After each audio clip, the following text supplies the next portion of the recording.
Hello and welcome to एनजेटी सब classes. प्यारे बच्चों, लास्ट वीडियो में हमने आपने law of conservation of momentum को बहुत ही डिटेल में समझा। ठीक है, हमने आपने उसको डेरिवेशन किया और सब कुछ उसके बारे में जाना। आज हम आप उसी टॉपिक से रिलेटेड एक टॉपिक है रिकॉइल वेलोसिटी, इसके बारे में जानेंगे। सबसे पहले ये जानने की कोशिश करते हैं कि रिकॉइल वेलोसिटी होती क्या है। आपने देखा होगा मूवीज में, जब हमारा आर्मी वाला बंदा किसी गन से फायर करता है तो उसके इस शोल्डर पे बार बार ऐसे जर्क आता है। ठीक है, इसके साथ साथ आपने ये भी देखा होगा कि जब किसी टैंक से हम फायर करते हैं तो वो टैंक बैक मूव करता है, बैकवर्ड मोशन करता है, पीछे की तरफ जाता है। ठीक है, उसको एक बैकवर्ड जर्क फील होता है। तो वो किस वेलोसिटी से पीछे की तरफ जाएगा? जब किसी गन से फायर किया जाता है तो वो गन किस वेलोसिटी से पीछे की तरफ मूव करती है, उसी वेलोसिटी का नाम है recoil velocity. The velocity with which the gun और any object move backward after firing is called recoil velocity. ठीक है, फायर करने के बाद जिस वेलोसिटी से गन या टैंक पीछे की तरफ मूव करते हैं उसे रिकॉइल वेलोसिटी कहते हैं। ठीक है, ये एक एप्लीकेशन है law of conservation of momentum का। ठीक है, हमने आपने पढ़ा था according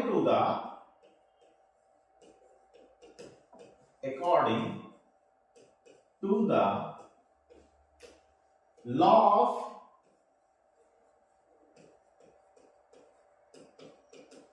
conservation of momentum,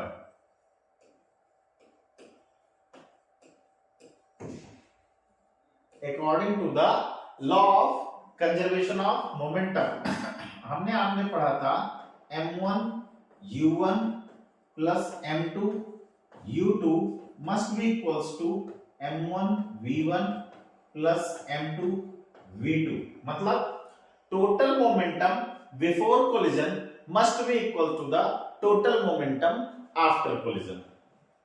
ठीक है, अब देखिए, लेट कर लेते हैं।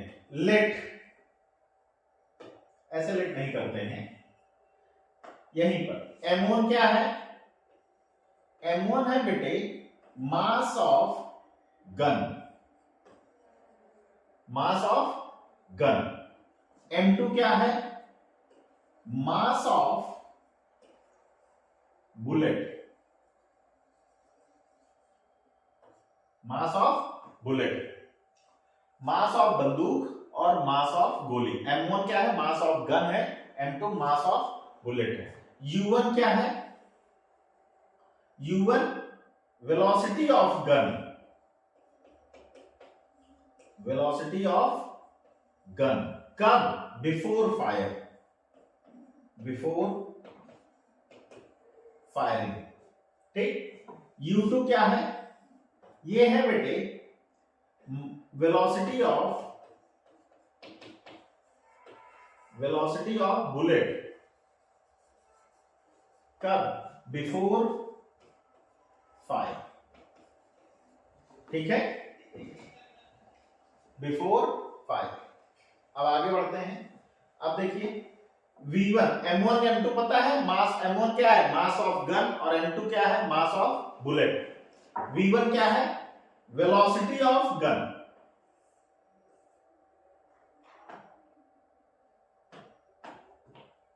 V1 क्या है? वेलोसिटी ऑफ गन कब? After fire, after fire. Fire करने के बाद जो गन की वेलोसिटी होगी जिससे वो पीछे की तरफ जाएगा। और V2 क्या है बेटा? Velocity of bullet after fire. ठीक है, ये सारी बातें समझ में आ गई कि इस इक्वेशन में कौन सी इक्वेशन थी? ये हमारी इक्वेशन थी m1u1 plus m2u2, m1u1 plus m2u2 बराबर m1v1 plus m2v2। Total momentum before collision is equals to total momentum after collision. ये law of conservation of momentum है। अब बहुत ध्यान से समझिए, जब बंदूक आपके पास में है और आपने उसको फायर नहीं किया हुआ है, तो बंदूक और बंदूक के अंदर लगी गोली दोनों कहां है बेटे? रेस्ट में। आप ऐसे हैंड में लिए हो, ठीक है, फायर किया नहीं तो पीछे की तरफ जाएगी नहीं। तो इनिशियल वेलोसिटी ऑफ बंदूक और इनिशियल वेलोसिटी ऑफ बुलेट दोनों क्या है? जीरो। भाई बंदूक का कुछ ना कुछ मास है, जो गोली है उसका भी कुछ ना कुछ मास है, लेकिन फायर करने के ठीक पहले अगर हम टैंक की बात करें तो टैंक में जो गोली लगती है या गोला लगता है और जो पूरा का पूरा टैंक है, फायर करने के पहले वो कहां है? कहीं पर खड़ा हुआ है, रेस्ट में है। तो बिफोर फायरिंग दोनों कहां है? रेस्ट में है। रेस्ट में होने की वजह से ये जो बेटा U1 है, रेस्ट में होने की वजह से U1 का ये जो वैल्यू है ये क्या हो गया? जीरो। और U2 का वैल्यू भी क्या हो गया? जीरो। चूंकि दोनों, चाहे टैंक हो या टैंक में लगने वाला गोला हो, बंदूक हो, बंदूक में लगने वाली गोली हो, ठीक है, दोनों कहां है? फायरिंग के पहले जीरो है, रेस्ट में है, इसलिए दोनों क्या हो गए? जीरो। दोनों के जीरो होने की वजह से ये जो बाईं ओर का टर्म है m1u1 और m2u2, ये दोनों के दोनों क्या हो जाएंगे? जीरो हो जाएंगे। दोनों के दोनों क्या हो जाएंगे? जीरो। तो मिलेगा क्या इक्वेशन में? देख लीजिए, हमको आपको जो इक्वेशन मिलेगी वो ये मिलेगी, zero plus zero is equals to m1v1 plus m2v2। ठीक, इधर का टर्म तो जीरो ही हो चुका है। हम आप इसको ऐसे भी लिख सकते हैं m1v1 plus m2v2 is equals to zero.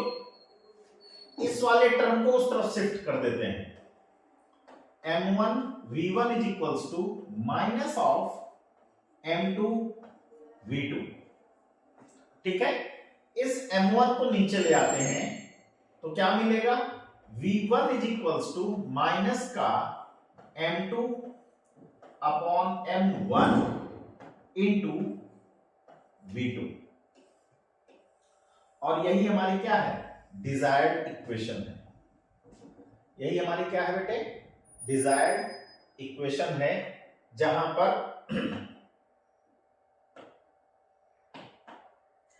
पर कौन सी क्वांटिटी क्या है ये समझ लीजिए। ये जो v1 है ये वेलोसिटी ऑफ गन है, वेलोसिटी ऑफ गन है। कौन सी वेलोसिटी? रिकॉइल, जिससे वो कहां जाएगी? बैकवर्ड जाएगी। जिससे किधर मूव करेगी? बैकवर्ड डायरेक्शन में मूव करेगी। तो v1 क्या है? Recoil velocity of gun. m2 क्या है? Mass of bullet. Mass of bullet. m1 क्या है? Mass of gun. और v2 क्या है बेटे? Velocity of bullet. ठीक है, यहां सारी चीजें क्या कर दी मैंने? क्लियर कर दी। सारी चीजें क्या हो गई हैं? क्लियर हो गई हैं कि v1 क्या है, v2 क्या है, m1 और m2 क्या है। ठीक है, यहां पर ये जो नेगेटिव साइन है, ये नेगेटिव साइन क्या इंडिकेट कर रहा है? नेगेटिव साइन ये बता रहा है कि जो गन है वो किधर मूव करती है? बैकवर्ड डायरेक्शन में। ठीक है, negative sign in this equation indicates that after firing gun moves in backward direction as compared with the direction of bullet. Bullet की जो डायरेक्शन है उसके कंपैरिजन में जो गन है वो किधर मूव करती है, बैकवर्ड मूव करती है। The backward motion of gun और tank, the backward motion of gun और टैंक आफ्टर फायरिंग, ठीक है, इज कॉल्ड रिकॉइल वेलोसिटी। या जिस वेलोसिटी से आफ्टर फायरिंग वो पीछे की तरफ मूव करते हैं उसे हम क्या कहते हैं, रिकॉइल वेलोसिटी कहते हैं। ठीक है, तो मैं उम्मीद करता हूं कि आपको ये सारी चीजें समझ में आई हैं। अगर हाँ तो जल्दी से इसका स्क्रीनशॉट ले